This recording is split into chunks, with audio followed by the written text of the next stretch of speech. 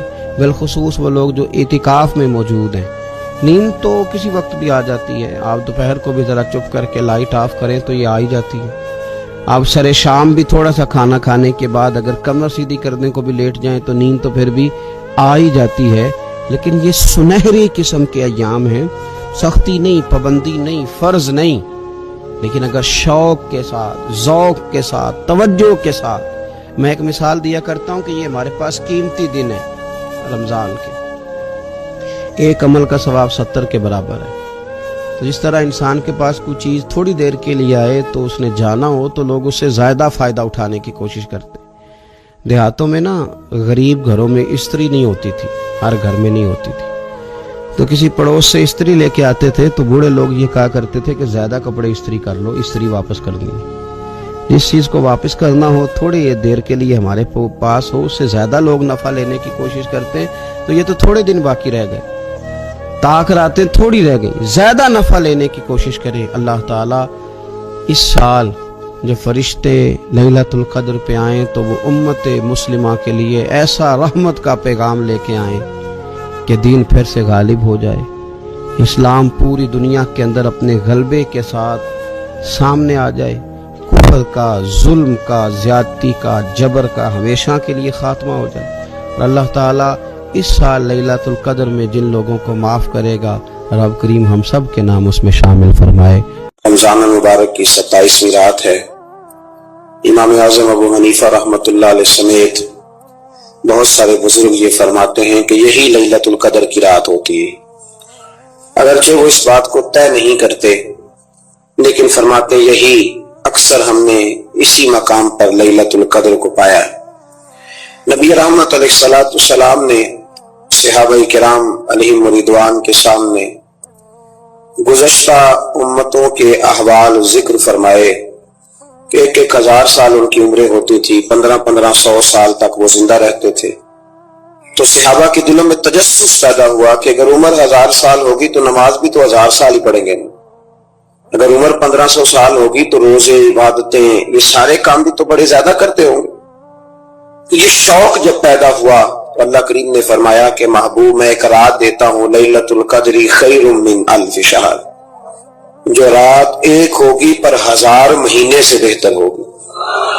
1000 مہینے سے یہ رات اگر کسی کو میسر آ جاتی ہے اور پھر وہ صدق دل کے ساتھ، یعنی توجہ کے ساتھ، انہماک کے ساتھ، احتساب کی نیت سے، گناہوں کی معافی کی نیت سے اگر وہ اس رات کا قیام کرتا ہے، عبادت کرتا ہے، ذکر کرتا ہے، دعا کرتا ہے، تو محبوب کریم علیہ السلام نے وعدہ فرمایا ہے کہ اللہ اس کے پچھلے سارے گناہوں کو معاف فرما دے گا.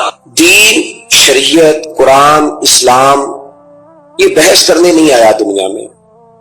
علماء جو بحث کرتے ہیں وہ توضیحات کے لیے، تشریحات کے لیے، تفاسیر کے لیے، وہ ان کا مقام ہے. لیکن ہم جو عوام بحث کرتے ہیں تو سمجھ لیں کہ دین بحث کرنے کے لیے نہیں آیا، دین تو عمل کرنے کے لیے آیا. اس پر عمل کیا جائے گا، عمل کی کوشش کی جائے گی. قرآن مجید نے کہا من عمل صالحا من ذکر او انثی، جو کوئی بھی اچھے عمل کرے چاہے وہ مرد ہو یا عورت ہو، وہو مؤمن، شرط یہ ہے کہ وہ مومن ہو. فلنحیینہ حیاتا طیبہ، فرمایا ضرور ہم اسے پاکیزہ زندگی عطا فرما دیں گے. تو عمل والے لوگ ہوتے ہیں انہیں اللہ کون سی زندگی دیتا ہے؟ حیات طیبہ، پاکیزہ زندگی.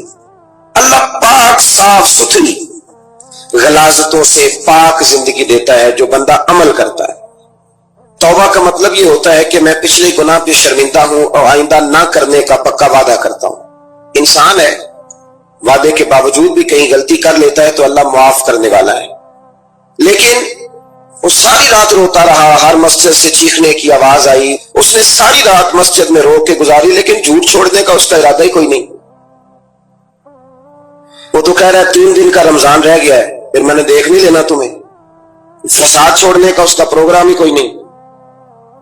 وہ تو میاں طے شدہ بات ہے کہ سویرے وہ دکان پہ جائے گا اور صبح جو بیسن بیچے گا نا سموسے اور پکوڑے کے لیے، اس میں بھی ملاوٹ کرنے کا ارادہ رکھتا ہے. تو یہ ساری رات توبہ توبہ کہنے کا کیا مطلب ہوا؟ کھل کے ساری رات اس نے توبہ توبہ کی. حضرت عمر فاروق رضی اللہ تعالیٰ عنہ کے بارے میں امام ابن جوزی نے لکھا ہے کہ رات کو نا گھر کے اندر بیٹھے بیٹھے اچانک رو پڑے حضرت عمر. 62 سال عمر ہے، خلافت کے آخری ایام چل رہے تو رو پڑے ایسے ہی گھر میں بلا وجہ. آپ کی اہلیہ نے، زوجہ نے بیٹے کو اٹھایا، فرمایا پتہ کرو تمہارے باپ کو کیا مسئلہ ہے، کہیں کوئی تکلیف تو نہیں، درد تو نہیں، صاحبزادے آئے. ابا جی کیا بات ہے؟ فرمایا اماں کو بلاؤ. سب لوگ جمع ہو گئے تو جناب عمر فاروق رضی اللہ تعالیٰ عنہ فرمانے لگے کہ بیٹھو میرے ارد گرد. سب بیٹھ گئے تو فرمانے لگے آج جب میں مسجد سے نکلا تھا تو میرے نبی پاک کے سچے صحابہ، سچے رسول کے سچے صحابہ، حضور کے سچے غلام یہ کہہ رہے تھے کہ عمر بڑا ہی اچھا ہے، عدل والا ہے، انصاف والا ہے. تو ابا جی اس میں رونے والی کیا بات ہے؟ تو فرمانے لگے ڈر یہ لگتا ہے کہ باہر تو میں اچھا تھا، کہیں گھر میں تو نہیں کوتاہیاں کرتا رہا. میری بات پہ توجہ کرنا. کہیں گھر میں آپ باتیں سن لیں تو شاید جتنی میں کرتا ہوں دوسرا کار ہی کوئی نہ سکے، لیکن جب عمل کے راستے پہ ہم نکلتے ہیں تو وہ مسدود ہے، وہ بند ہے. عمل کس نے کرنا ہے؟ آپ کوئی آیت پڑھیں تو یہاں غلطی نکالنے والے 20 لوگ مل جائیں گے، 20 لوگ، لیکن اس آیت پہ عمل کرنے والے کتنے ملیں گے؟ تو حضرت عمر فاروق رو رہے تھے، کہنے لگے کہیں تمہارے حقوق تو نہیں پامال کرتا رہا. تو آپ کی اہلیہ نے جب سنا تو وہ کہنے لگی عمر مجھے تو بڑا پرانا شکوہ ہے، آپ کا جاہ و جلال اتنا تھا میں بات نہیں کر سکی. عمر تم نے سارا دن مسجد میں گزار دیا اور ساری رات نقاب اوڑھ کے مدینے کی گلیوں میں گزار دی، میں تو زندگی کی کوئی خوشی دیکھ ہی نہیں سکی. چاہ تو میرے اندر بھی تھے نا کہ میرا شوہر کچھ گھڑیاں بیٹھتا، کہیں مجھے لے کے جاتا، تو میں تو کچھ نہیں دیکھا، مجھے بڑا شکوہ ہے. حضرت عمر کہنے لگے چل اللہ کی رضا کے لیے معاف کر دے. بھئی معافی بیوی سے نہیں مانگی جا رہی، معافی اپنی غلطی کی مانگی جا رہی. یہ سمجھ لیں بیوی کے لیے تو خامد کا بہت بڑا مقام ہے نا، لیکن یہاں غلطی کس بات کی ہے؟ اپنی کمزوری پر غلطی کا اعتراف کر کے معذرت کا سوال کیا جا رہا ہے. تو حضرت عمر کہنے لگے معاف کر دے. تو اہلیہ کہنے لگی میں نہیں معاف کرتی، میری شرط پوری کرے. فرمایا وہ کیا؟ فرمانے لگی قیامت میں جب اللہ آپ کے لیے جنت کا حکم دے گا تو آپ میری سفارش کریں گے اللہ کی بارگاہ میں؟ سفارش کریں گے یا اللہ مجھے کپڑے دھو کے دیتی تھی، میری عزت کی حفاظت کرتی تھی، میرے بستر کو پاک رکھتی تھی، کہیں گے؟ تو حضرت عمر فرمانے لگے تیرے ساتھ وعدہ رہا، رب نے اگر عمر کو اپنے فضل، اپنے کرم اور اپنے محبوب کے صدقے جنت دی تو عمر تیرے بغیر جنت میں نہیں جائے گا.